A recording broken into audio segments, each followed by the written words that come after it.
Ayun po, syempre, ayun naman po nating masayang yung mga baga po, mga kasama po natin. Pero syempre, wala tayong magagawa kung nagkaroon sila tatay ng sama ng loob, kung ano man yung nangyari about sa agency.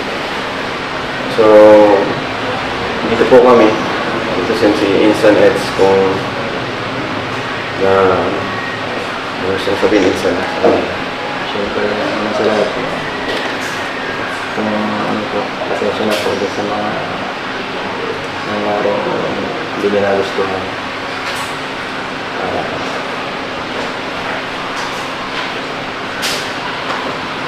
Kasi sa amin naman, wala naman kami problema sa ano. Sabi ko nga, si Jancy naman ang inaano lang namin si Jancy. Sabi ko kung ano, siya ang sa kanya ka na lang mag-ano ng ano, kung ano yun.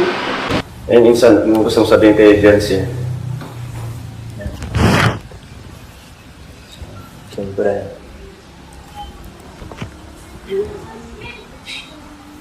kung ano man, sorry sa lahat ng mga nagawa ko kung hindi mo hindi na ko nagustuhan at sa lahat ng mga nabigay ko sa sakit. Sorry. Siyempre, alam ko hindi lang yung ganun.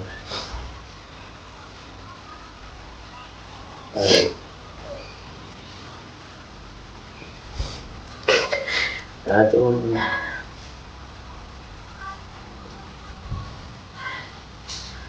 masisisihan ko. Nagalit ka sa akin dahil hindi yan. Nagtampo ka. Okay naman na tayo ay. Okay na ba tayo para sa mga ano, nakapaligid na lang nila nagpapakong sa atin. Okay na makatawag na nakita.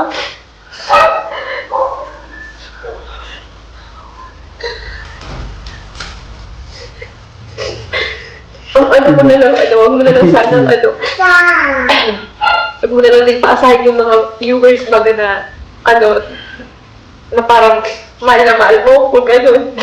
Huwag mo naman yung sa kanila, ipamukha sa kanila na gano'n. Kasi, sa akin nila pupunta yung Parang huwag na magpaawa ka na. Huwag ka na magpaawa na. Parang nasasaktan ka sabihin. Gagawin ko ba naman lahat yung kung saan ako lang dahilan. Kasi yun ba din, sabi mo rin siya. Kasi baka gusto ko rin na talaga yung So, siyempre, mahirap na kayo ka sa akin. Alam po niya kuya na gusto ko rin sabi. lumayo ka rin daw sa kanya. Lumayo po ako kuya simula nung talagang may nalalaman na po ako na ano. Okay. Totoo man talaga yun. Lahat. Yun lang talaga yung patalagang feeling ko gusto mo ako sa'yo. Pero tanong kasi, nagkagusto ka ba kay Jancy?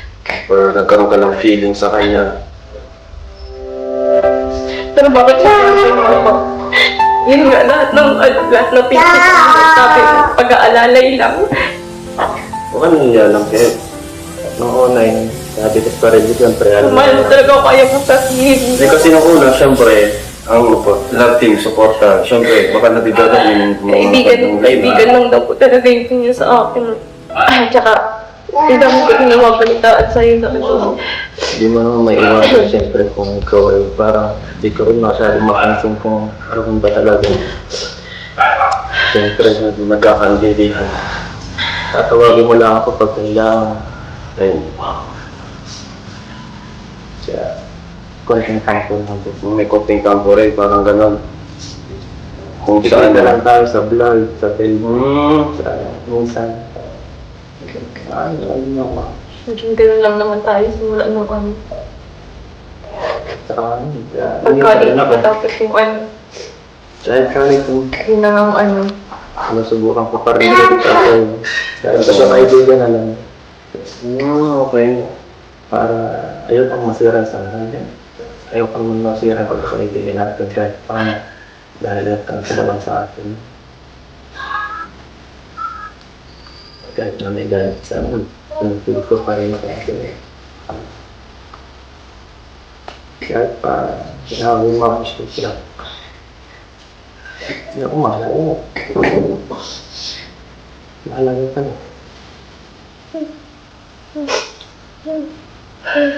So parang nagkaroon ng ng misunderstanding talaga, syempre. Rin nga. Pero ano na rin, nangyari na, di ba? At least, nasabi ni Edo yung salog din naman niya about doon. Si Diaz din sabi niya yung sa kanya.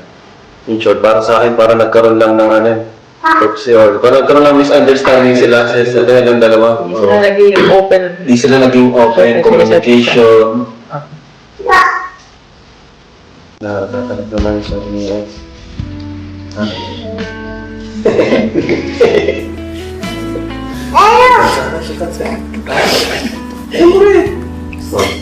Shake hands off.